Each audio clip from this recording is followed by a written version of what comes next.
In the 1920s, 4 American states restricted the teaching of evolution in their public schools. They did this because of the deaths of 6,000 Belgian civilians. That's not a misprint. 4 states restricted the teaching of evolution because of 6,000 deaths. Here's how that happened. During World War I, Vernon Kellogg was posted at the headquarters of the German Great General Staff. Kellogg wasn't a soldier. He was an American scientist, described by Stephen Jay Gould as perhaps the leading teacher of evolution in America. Night after night, Kellogg listened to Germany's highest military officers justify their conduct using the language of Darwinian evolution. The war, they argued, was nature's way of ensuring the survival of the most advanced human group. The Belgians were simply less evolved. Their deaths were scientifically necessary. Kellogg was horrified. He wrote about what he witnessed in a 1917 book called Headquarters Nights. William Jennings Bryan read that book. Bryan had served as Secretary of State during the opening weeks of the war. He had access to detailed diplomatic reports of what the German army was doing in Belgium. When he read Kellogg's account of the ideology driving those atrocities, he understood immediately what it meant.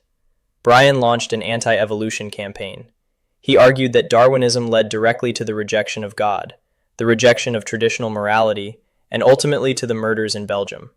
4 states passed legislation restricting the teaching of evolution in public schools. Bryan was ridiculed by the press. H.L. Mencken called him a tin-pot pope. The New York Times declared him an ignoramus.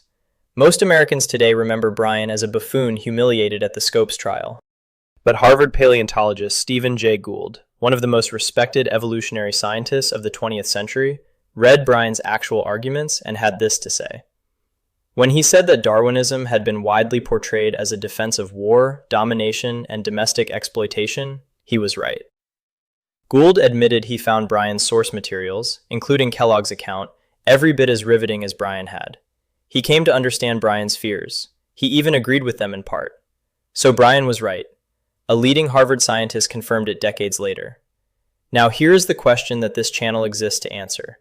If 4 states restricted the teaching of evolution because of the deaths of 6,000 Belgians, if Bryan's argument was powerful enough to produce actual legislation, then what happened after the Holocaust? The Nazis systematically murdered hundreds of thousands of mentally and physically disabled people, and millions of others they deemed undesirable.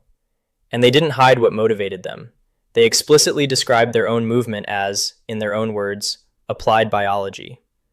Bioethicist Arthur Caplan, writing in 1994, stated this directly. Science permeates the Holocaust, and for those who see medicine and science as bound by a higher moral code, that is a very difficult fact to accept. Science permeates the Holocaust. Those are not my words. Those are the words of a respected bioethicist writing 50 years after the war. So here's the question.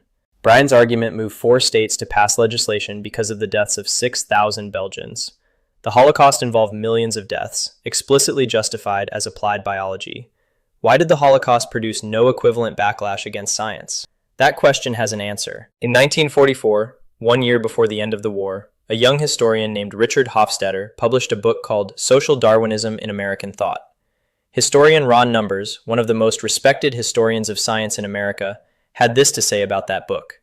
It was largely one person who pulled this off, Richard Hofstadter. He put this into play near the end of World War II. It caught on very quickly. 99% of it is wrong. Did you hear that? 99% of it is wrong. And look, that's not the conclusion of someone trying to push a religious agenda or win a debate for their side. That is a mainstream academic historian describing the very foundation of how we talk about Darwinism and Nazi atrocities. When the experts themselves say the official story is almost entirely a myth, we have to ask why. Hofstadter's book revived a term that almost nobody was using, social Darwinism, and fashioned it into what historian Thomas C. Leonard calls an indictment. Anything Darwinian that produced atrocity was relabeled social Darwinism, a corruption of the true theory. Darwin himself was protected. Evolution itself was protected. The scientific establishment was protected. Leonard noted the central irony directly. Social Darwinism gained meaningful currency only with the book that declared the concept long dead. The firewall was in place before the war ended, and it has been protecting science from the stain of Nazi mass murder for over 80 years. This is not a fringe argument. The scholars I have cited, Gould, Caplan, Numbers, and Leonard, are all credentialed mainstream academics. None of them set out to support this thesis. Many of them would reject it. But their own words describe the mechanism precisely. Everything we've just gone over, this entire argument, is pulled from a report titled The Greatest Cover-Up in American History. It was written by Danny Denton, a retired teacher who spent years piecing this puzzle together. If you want to see the full list of sources or read the text for yourself, it's all hosted on his website, greatestcoverup.info. I'm just here to share the story he uncovered. So we've seen. The question is simple. The evidence is real. And after 80 years, it deserves an answer.